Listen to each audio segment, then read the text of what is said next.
So guys, আমি একজন সেনা সদস্য ছিলাম, এখন আর আমি সেনাবাহিনীতে নাই।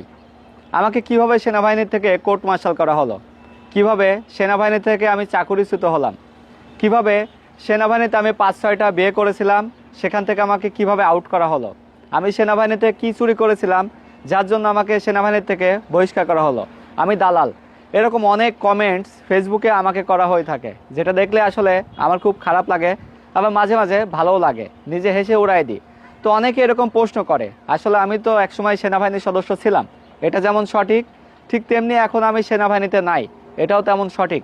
অনেকেই জানতে চায়, অনেকের মনে কৌতূহল জাগে আমি কিভাবে সেনাবাহিনীর থেকে চাকুরিচ্যুত হলাম বা আমি কিভাবে সেনাবাহিনীর চাকুরি ছেড়ে দিলাম, সেটা অনেকে জানে না। আমি মনে করি যে এই ভিডিও দেখার পরেও অনেকেও সেটা জানতে পারবে না, কারণ এই ভিডিও সবার কাছে পৌঁছাবে না। তো অ্যাকচুয়ালি এখানে আরেকটা কারণ, সেটা হচ্ছে আমি একজন সাবেক সেনা সদস্য হয়ে কেন একটা কোচিং সেন্টার খুললাম, এটার জন্য অনেকে আমাকে হিংসা ফিল করে, যেটা আমার কাছেও খুব খারাপ লাগে। তো আজকের এই ভিডিওতে আপনারাই বলে দিবেন যে আমার মতামতগুলো, আমার সিদ্ধান্তগুলো, আমার চলাফেরাগুলো সেগুলো সঠিক ছিল নাকি খারাপ ছিল। এই ভিডিওতেই আপনারা আমাকে যাচাই বাছাই করবেন আমি সেনাবাহিনী থেকে চলে আসার কারণগুলো সঠিক ছিল কি সঠিক ছিল না। ইভেন প্রত্যেকটা মানুষেরই কিন্তু আবেগ, অনুভূতি এবং তার শান্তির একটা জায়গা আছে, সেটা প্রত্যেকেই চায় নিজের মতো করে গড়ে নিতে। সো আমিও চেয়েছি যেটা, সেটা পেয়েছি। ইভেন পরবর্তী স্টেপগুলো, সেই বিষয়গুলো আমি আপনাদের সাথে এই ভিডিওতে কিছুটা শেয়ার করব, যেটা দেখলে মনে হয় আমার সম্পর্কে আপনাদের একটা সাম্যক ধারণা হয়ে যাবে। বাংলাদেশ সেনাবাহিনীকে আমি মন থেকেই সম্মান করি, সেই ইউনিফর্ম দেখলে এখন আমার বুকের ভিতরে চমকে ওঠে, এখনও ইচ্ছে হয় সেই ইউনিফর্মটি গায়ে দিই, কিন্তু অনেক নিয়মের কাছে আমি আজকে ধরা, চাইলেও সেই ইউনিফর্মটি আর গায়ে জড়াতে পারবো না, কারণ আমি বাংলাদেশ সেনাবাহিনী থেকে চলে এসেছি। আমাকে সেখান থেকে চাকুরিচ্যুত করা হয় নাই, সেনাবাহিনীর থেকে কোনো কেলেঙ্কারিতে আমাকে ফাঁসানো হয় নাই। আমি একাধিক বিয়ে করেছি, এমন কোনো ইনভয়েসমেন্ট নাই, আমি একাধিক বিয়েও করি নাই, আমি সেখানে চুরিও করি নাই, আমি সেখানে ডাকাতেও করি নাই, সেখানে মারামারিও করি নাই, ইভেন সেনাবাহিনীতে আমাকে কোর্ট মার্শালও করা হয় নাই। কিন্তু কি করা হয়েছে আমি এটা আর একটু পরে বলি, এখন প্রথম স্টেপগুলো বলি। সেটা কি, এই সমাজে একটা নিচু লেভেল থেকে উপর লেভেলে যাওয়া অনেক কঠিন, সেটা এত সহজেই মানুষ হতে দেয় না, সেটা বাস্তব প্রমাণ আমি। এখনও কিন্তু আমার সফলতা তেমন কিছুই নাই, আমি একটা ছোট উদ্যোক্তা হিসাবে সকল কিছু শুরু করেছি। যখন আমি চাকরি ছেড়ে দিয়েছিলাম তখন থেকে আমার ভিতরে একটা ইচ্ছা ছিল যে মানুষের সাথে আমি কিভাবে খুব সহজে মিশে থাকতে পারবো, সেই জায়গাটাই আমি স্থান করে নিতে চেয়েছিলাম। ইভেন আর্মিতে থাকাকালীন সময়েও ওই সময় বেশ কিছু ধরাধরি ছিল না, যেমন সেই সময় টিকটক চালানো যেত, সেই সময় স্মুথলি ফেসবুক চালানো যেত, ইউটিউব চালানো যেত। আমি কন্টেন্ট ক্রিয়েটর আমার চাকরি পাওয়ার আগের থেকেই, আমি সেই সময় থেকে ভিডিও বানাতাম, আমার খুব ভালো লাগতো। অ্যাট দ্য টাইম যখন আমি বাংলাদেশ সেনাবাহিনীতে সার্ভিস দিচ্ছিলাম, সেই সময় আমি কন্টেন্ট চালানোর প্রক্রিয়াটা চালিয়ে গিয়েছিলাম। একটা সময় দেখতে পারি যে আমার কন্টেন্টগুলো হিউজ অফ ভিউ হয়, অনেক ভিউ হয়, সবাই দেখতে চায়, সবাই সেটাকে ভালোবাসে। ইভেন এই কন্টেন্ট ক্রিয়েট করার ভিতরে একটা অন্যরকম সম্মান আছে, একটা অন্যরকম পরিস্থিতি আছে, যেটা আসলে ওই স্বাভাবিক ওই গণ্ডিতে থেকে নিজেকে প্রকাশ করা কোনোভাবেই সম্ভব না। বাই দ্য ওয়ে, আমি প্রায় 2 বছর সেখানে থেকে আমার কার্যক্রমগুলো, অ্যাক্টিভিটিসগুলো চালিয়ে গিয়েছিলাম। কিছু সংখ্যক ব্যক্তিবর্গ সেখানে জানতে পারতো, আমার সিনিয়ররা জানতো, অনেকে আমাকে অনুপ্রেরণা দিত, আবার যারা আমাকে একটু হেট করতো তারা হয়তো এই বিষয়গুলো জানতো না বা জানলেও তেমন কিছু বলতো না। বাট আমি সেই সময়ে এই বিষয়গুলো খুব সহজেই ক্যারি করতে পারছি, বহন করছি। এই সোশ্যাল মিডিয়াতে এত বেশি পরিমাণ সময় দিতে হয়, যেটা আসলে আমি ওই ডিউটিরত অবস্থায় থেকে কোনোভাবে হ্যান্ডেলিং করতে পারছিলাম না। তো একটা সময় আমি সিদ্ধান্ত গ্রহণ করি যে আমি সেনাবাহিনীতে আর থাকতে ইচ্ছুক না। সেনাবাহিনীতে থাকতে ইচ্ছুক না এই ধারণাটি আমার পরে আসে নাই, এটা যখন আমি সেনাবাহিনীতে যোগদান করছি তখন থেকেই। কারণ আমার ইউটিউব থেকে একটা যে বেনিফিট, মুনাফাটা আসতো, সেটা দিয়ে আমি যথেষ্ট ভালোভাবে চলতে পারতাম। ইভেন সেনাবাহিনীর যে আমাকে বেতন দেওয়া হতো, সেই বেতনের চেয়ে এখানকার ফ্যাসিলিটিসটা আমার বেশি ছিল।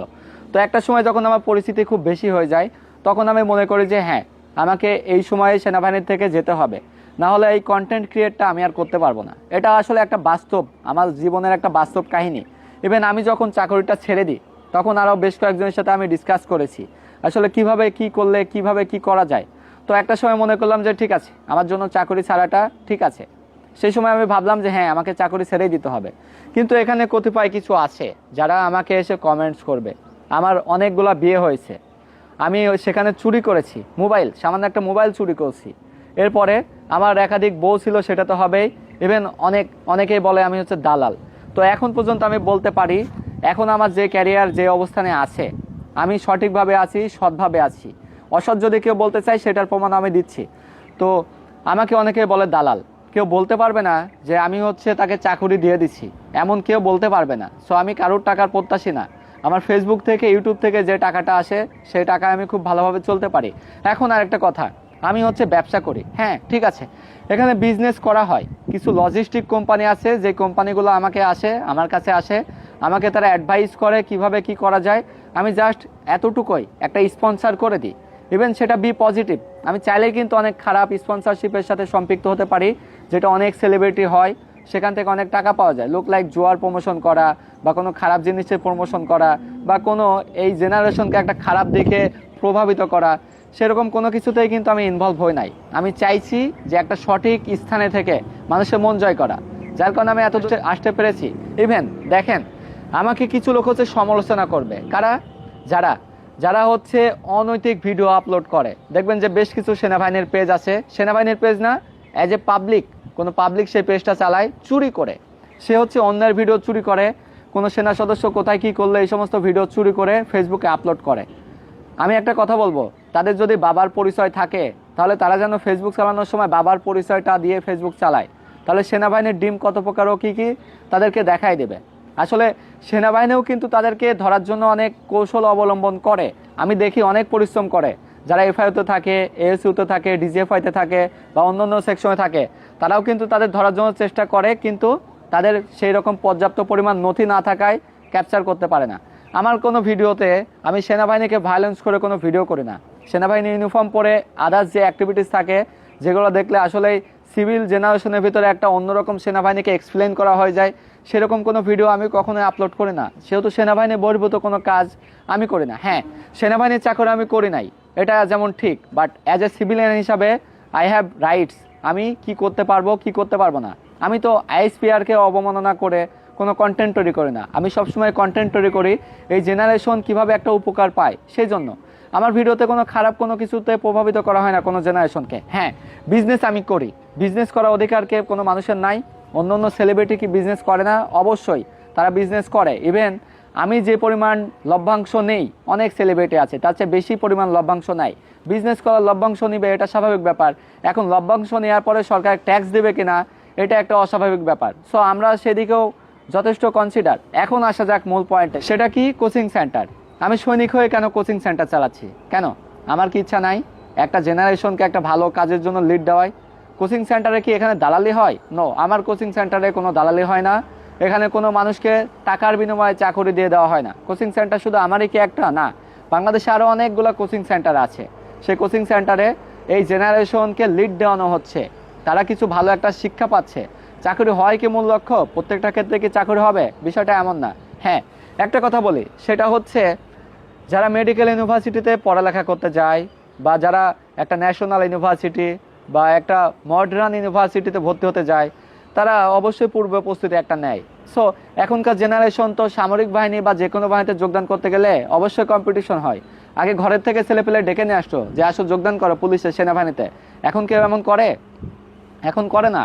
এখন একটা সিটের জন্য 1000, 2000, 3000 ছেলে মেয়েকে অপেক্ষা করতে হয়। তো এর ভিতরে যারা সেরা তারাই হবে। আমার কোচিং সেন্টারে তাদেরকে বলা হয় নাই যে তারা আসলেই চাকরি হবে, বাট হ্যাঁ, তাদের যদি একটা ন্যূনতম বেসিক লেভেল থাকে, সেই লেভেলটাকে একটা স্ট্রং পয়েন্টে নিয়ে যাওয়া হচ্ছে আমার লক্ষ্য। আর অনেক কোচিং সেন্টার আছে, তাদের লক্ষ্য কি? তাদের লক্ষ্য সেম টু সেম। আমি তাদেরকে ফলো করি। ইভেন ইন্ডিয়াতে বেশ কিছু কোচিং সেন্টার আছে, তারা কি করে? তারাও সেম টু সেম প্রসেস অবলম্বন করে। সো আমিও সেটাই চাচ্ছি যে কিভাবে সৎ থেকে কিভাবে একটা জেনারেশনকে, কিভাবে একটা এই আমার হচ্ছে এই ইয়াং জেনারেশনকে একটা সঠিক পর্যায়ে নিয়ে যাওয়া যায়। আমি কি জুয়া প্রমোশন করছি? আমি কি মাদক প্রমোশন করছি? আমি কোনো কিছুই প্রমোশন করে নাই, আমি ভালো কিছুই প্রমোশন করছি।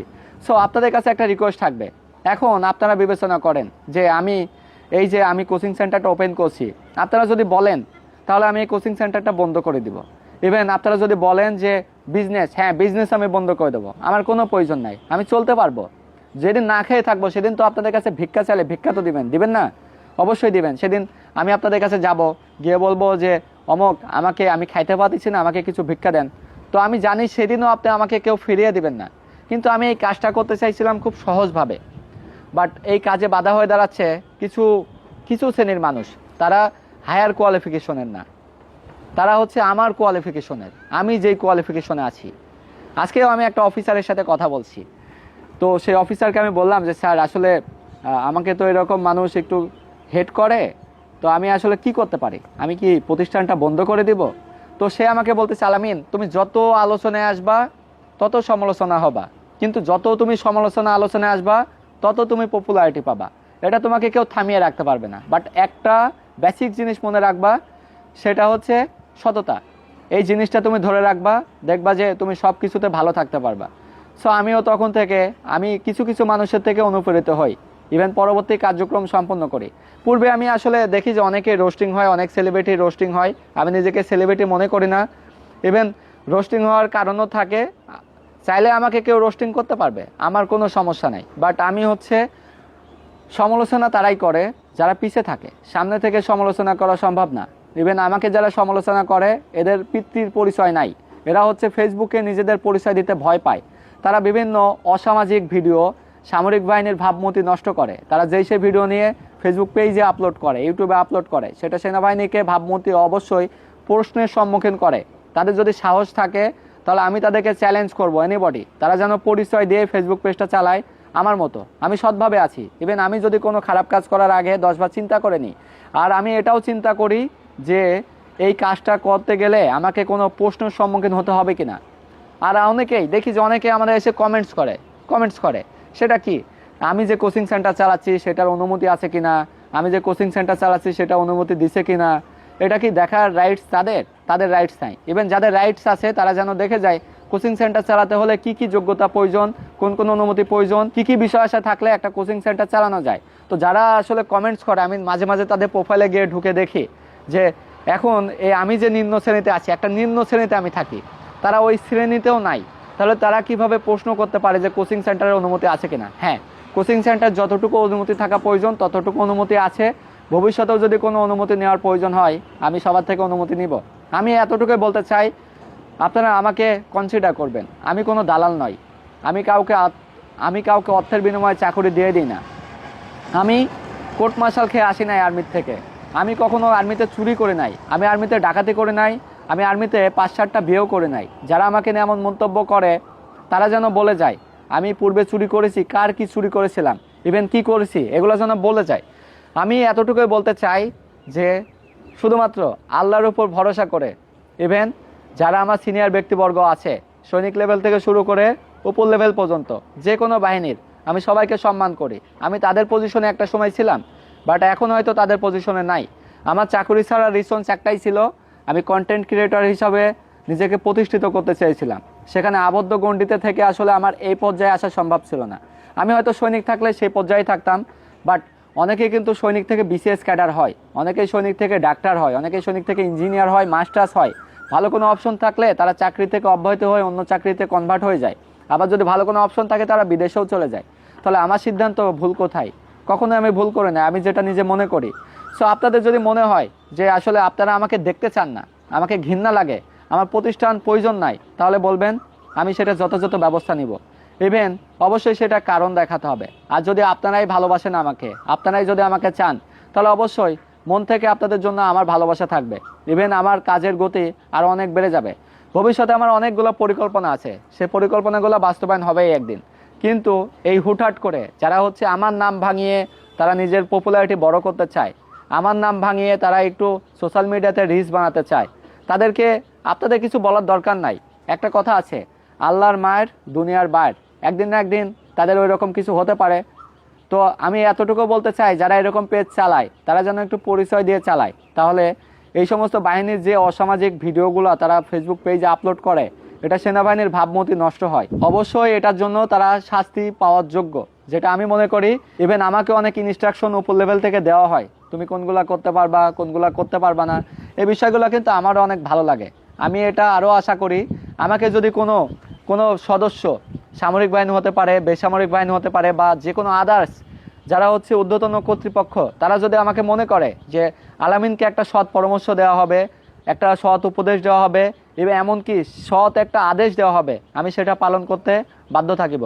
সো আপনাদের কাছে হাত জোর করে এতটুকু অনুরোধ থাকবে, অন্তত কেউ যদি বলে আমি হচ্ছে চুরি করেছি, আমার অনেকগুলো বিয়ে হয়েছিল, আমি হচ্ছে কোর্ট মার্শাল খেয়েছি, বা আমি হচ্ছে কোনো অনৈতিক কাজের জন্য ধরা খেয়েছি। সো আপনারা তাকে অন্তত বলবেন যে না, আলামিন ভাই এমন ছিল না। এখন একেবারে শেষ প্রান্তে, আলামিন আসলে কথায় বিশ্বাসী না, কাজে বিশ্বাসী। আমি কোনো অনৈতিক কাজের সাথে কখনো লিপ্ত না, কখনো জুয়াতে প্রমোশন করি না, মাদকে প্রমোশন করি না। হ্যাঁ, আমি করি, বিজনেস করি, সেটা স্বাভাবিক ব্যাপার। চাইলে সেই বিজনেসটাকে আমি বাদ দিতে পারি, কিন্তু অনেকে আমার দ্বারা উপকৃত হয়, অনেকে উপকৃত হয় না। তো এটা নিয়ে মাথা ব্যথা তেমন তাদের আমি দেখি না। এরপরে হ্যাঁ, আমি একটা বইয়ের প্রমোশন করি, অবশ্যই পড়ালেখার প্রয়োজন আছে। কোনো অফিসারকে দেখলাম না কোনোদিন হচ্ছে আমার ভিডিওতে এসে একটা খারাপ কমেন্টস করলো। কারণ কি? তারা অফিসার, আল্লাহ প্রদত্ত তাদেরকে একটা ক্রিয়েটিভিটি দিয়ে রাখছে। দ্যাটস ওয়াই তারা সমালোচনা করে নেয়, তারা একটা উদ্যোক্তাকে প্রমোশন করে। কিন্তু এই সমালোচনা কারা করে? এই লেভেলটা, আমার লেভেলটা, আমি যে লেভেলে আছি সেই লেভেলটা, আমি যে নিম্ন শ্রেণীতে আছি এই নিম্ন শ্রেণীর মানুষগুলা করে। আমার লেভেলটা, আমার অবস্থান থেকে যখনই আমি একটু বড় হতে চাচ্ছি, তখন এই লেভেলটাকে আমাকে পা টেনে নিচে নামানোর চেষ্টা করতেছে। So funny, no problem. আমি ইনশাল্লাহ এই মানুষের দোয়া এবং ভালোবাসায় এগিয়ে যাব, ভবিষ্যতেও সৎ থাকবো। ইভেন যে যাই বলুক, যদি আল্লাহ আমার সহায় হয় তাহলে আমি এগিয়ে যেতে পারবো। ইন ফিউচারে আমাদের একটা অ্যাপস লঞ্চ হচ্ছে কিছুদিনের ভিতরেই, যেটা দ্বারা সারা দেশে মানুষ উপকৃত হবে। সেই অ্যাপসের ভিতরে চাকরির সমস্ত বিস্তারিত তথ্য পাবে। চাইলেই সেখান থেকে অ্যাপ্লিকেশন করতে পারবে, আবার চাইলেই সেই অ্যাপসের মাধ্যমে প্রস্তুতি সম্পূর্ণ করতে পারবে, আবার চাইলেই তার যে কোনো প্রশ্ন, পরামর্শ, মতামত আমাদের সেই অ্যাপসের ভিতরে পেয়ে যাবে। সো ওটা লঞ্চ হওয়া পর্যন্ত অপেক্ষা করতে হবে। এ পর্যন্তই। মূলত আমার চাকরি ছাড়ার মূল বেসিক যে উদ্দেশ্য ছিল, প্রথমত সেটা হচ্ছে বড় কাহিনী। সেই কাহিনীটা আজকের এই ছোট্ট ভিডিওতে বলা সম্ভব হবে না। একটা পারিবারিক সমস্যাও ছিল। দ্বিতীয়ত, আমার হচ্ছে কন্টেন্ট ক্রিয়েট করার জন্য আমার পর্যাপ্ত সময় প্রয়োজন ছিল। দ্যাটস ওয়াই আমার যে কন্টেন্ট থেকে ইনকাম হতো সেটা আমার সরকারি চাকরির চেয়ে অনেক বেশি ছিল। আর আমার পরিবারের একটা কারণে আমি এই চাকরি ছাড়তে বাধ্য হয়েছিলাম। এছাড়া আমার অন্য কোনো রিসোর্স নাই। বাট আমি যদি আবার সুযোগ হয় সেনাবাহিনীর ইউনিফর্মটা গায়ে দেওয়ার, অবশ্যই ইউনিফর্মটি গায়ে দেবো, আমার স্বপ্ন অনেক। কিন্তু এখানে আরেকটা কথা বলে, এই যে সরকারি চাকরি ফিরে পাওয়ার জন্য, সেনাবাহিনীর চাকরি ফিরে পাওয়ার জন্য অনেকেই আবেদন করেছে, অনেকে চাকরি ফিরে পাচ্ছে। আমি কিন্তু কোনো আবেদন করে নাই। আমাকে অনেকে ডেকেছে, আলামিন তুমি আমাদের সামনে থাকো, তোমাকে সবাই চিনে, তুমি সামনে থেকে লিড দাও, তোমার চাকরি ফিরে পাবা। আমি তাদের একটা কথাই বলেছি, আমি নিজে ইচ্ছায় চাকরি ছেড়েছি, নতুন করে আবার চাকরি ফিরে পাওয়ার জন্য নয়। ইভেন আমাকে সেনাবাহিনীর থেকেও কিন্তু আমার সাথে যোগাযোগ করা হয়েছে। সেখানে আমি বলেছি, স্যার আমি সবসময় আপনাদেরকে সম্মান করে রেসপেক্ট করি, বাট আমি এই আন্দোলনের সাথে কখনোই সরাসরি সম্পৃক্ত নয়, বা প্রত্যক্ষ বা পরোক্ষভাবে এর সাথে আমি কখনোই জড়িত নই। সেনাবাহিনীর চাকরি ফিরে পাওয়ার জন্য অনেকেই সেখানে আবেদন করেছে, অনেকেই চাকরি ফিরে পাবে, অনেকেই চাকরি ফিরে পাবে না। তো ফিরে পাবে বা পাবে না সেই চিন্তা ভাবনা নাই। আমি যদি চাইতাম যে সেনাবাহিনীর চাকরিটা আবার আমার দরকার, তাহলে সেনাবাহিনীর চাকরি ফিরে পাওয়ার জন্য আমি আবেদন করতাম। বাট আমি আমার লাইফটাকে সিভিলে গড়ে নেওয়ার জন্য চেষ্টা চালাচ্ছি। অনেকে আমার শিক্ষাগত যোগ্যতা জানতে চায়, অনেকেই যারা এসএসসি পাস করেছে তারা আমার শিক্ষাগত যোগ্যতা জানতে চায়। তো আমিও দেখাবো একদিন আমার শিক্ষাগত যোগ্যতা কতটুকু, সেই লেভেলটা আমি এখন অতিক্রম করতেছি। একটা সময় গেলে আমার শিক্ষাগত যোগ্যতা আপনারা জানতে পারবেন। আমি আর্মিতে গিয়ে কিছু ইয়ার গ্যাপ খাইছি, বাট আমার রেজাল্ট কিন্তু অলমোস্ট গুড, এত খারাপ না। সো আমি একটা কিছু করতে পারবো। ইভেন এই কন্টেন্ট ক্রিয়েটটা করব, আমি এই জেনারেশনকে লিড দিতে চাই, কোনো খারাপ কাজে নয়। যদি আমার কোনো কাজ খারাপ লেগে থাকে তাহলে অবশ্যই আমাকে জানাবেন, আমি সেই কাজ পরিহার করার চেষ্টা করব। ইভেন কিভাবে সেটাকে সুন্দর করা যায়, আমাকে যদি কেউ ইনস্ট্রাকশন দিতে চান তাহলে দিবেন। ইভেন আমাদের কোচিং সেন্টার এই দেশের মানুষের জন্য কতটুকু প্রয়োজন সেটা আমি আপনাদেরকে আজকে যদি দেখাতে না পারি, 2-3 বছর পরে ঠিকই দেখাবো। তখন এই আলামিনের কোচিং সেন্টারে বাংলাদেশের সবচেয়ে বড় কোচিং সেন্টার হবে, এটা আমি প্রমাণ করে দেখাবো। সারা বাংলাদেশের প্রত্যেকটা জায়গায় আমি শাখা দেওয়ার চেষ্টা করব। যদি সেই রকম সঙ্গ পাই, অবশ্যই আল্লাহ আমাকে একদিন সাকসেস করবে। আমি কোনো বাহিনীকে ছোট করতে চাই না, এটা আমার ভিতরে নাই। আমি সবসময় সেনাবাহিনীকে আমার মাথার উপরে রাখি। ইভেন সেনাবাহিনী একটা সময় আমার রুজি ইনকামের সম্পূর্ণ পথ ছিল। সেনাবাহিনীতে সৈনিকদের সাথেই আমি কাঁধে কাঁধ মিলে ঘাস কেটেছি, অফিস করেছি, খেলাধুলা করেছি, অস্ত্রের প্রশিক্ষণ করেছি, সমস্ত কিছুই করেছি। সেই দিন এখনও আমি ভুলে যাইনি, সেই দিন এখনও আমি ভুলে যেতে চাই না। সেই দিন আমার সবসময় স্মরণীয় হয়ে থাকবে। আমি ওই ছোট্ট একটা লেভেল থেকে নিজেকে অন্য একটা পর্যায়ে নেওয়ার চেষ্টা করতেছি। সেই চেষ্টা যদি আল্লাহ পারে আমাকে সাকসেস করতে, আর সেই চেষ্টা আল্লাহ পারবে আমাকে ব্যর্থ করতে। সবশেষে আমার এই ভিডিওতে যদি আপনাদের কারো খারাপ লেগে থাকে তাহলে অবশ্যই ক্ষমা দৃষ্টিতে দেখবেন। ইভেন কে কে আমার এই উদ্যোগগুলোকে সমর্থন করেন অবশ্যই কমেন্টস করে জানাবেন। ইভেন কে কে আমার এই উদ্যোগকে সমর্থন করেন না অবশ্যই সেটাও কমেন্টস করে জানাবেন। অন্তত একটা মানুষকে হয়রানি করতে হলে, অসম্মানী করতে হলে অথবা ছোট করতে হলে আপনি 10 বার ভেবে নেবেন। যেটা আপনি তাকে করতে চাবেন সেটা আপনি হয়েও যেতে পারেন। গিভ অ্যান্ড টেক, প্রকৃতির নিয়ম, নিউটনের থার্ড ল, এটা তোমার ক্ষেত্রে হয়ে যেতে পারে, আপনার ক্ষেত্রে হয়ে যেতে পারে, বা তোদের ক্ষেত্রে হয়ে যেতে পারে। এটা স্বাভাবিক ব্যাপার। আমি এই ভিডিওটা এখানেই শেষ করতেছি। হাত জোর করব, আমার থেকে যদি কোনো কষ্ট পেয়ে থাকেন ক্ষমা করে দিবেন। ইভেন আমাকে যদি ইন ফিউচারে আরও বড় রূপে দেখতে চান, আরও বড় পর্যায়ে দেখতে চান, তাহলে সেটার জন্য আমাকে সাপোর্ট করবেন। আমার অনেক ইচ্ছা আছে, সেগুলো বাস্তবায়ন করব। ইন ফিউচারে আমার অনেক ইচ্ছা। আমার সবচেয়ে বড় ইচ্ছা কি জানেন? সেই ইচ্ছাটা আমি আজকে প্রকাশ করব না। যেদিন হতে পারবো সেদিন আমি হয়ে দেখা দেব। এই নিম্ন শ্রেণী ক্যাটাগরিতে আমি থেকে, এই নিম্ন শ্রেণী ক্যাটাগরি, যে ক্যাটাগরির মানুষ আমাকে সমালোচনা করতেছে, আমিও সেই ক্যাটাগরির থেকে একটা বড় পর্যায়ে গেলে তারা আমাকে কিভাবে সম্মান করবে সেই দিনটা দেখার অপেক্ষা আছি। সো আল্লাহ হাফেজ।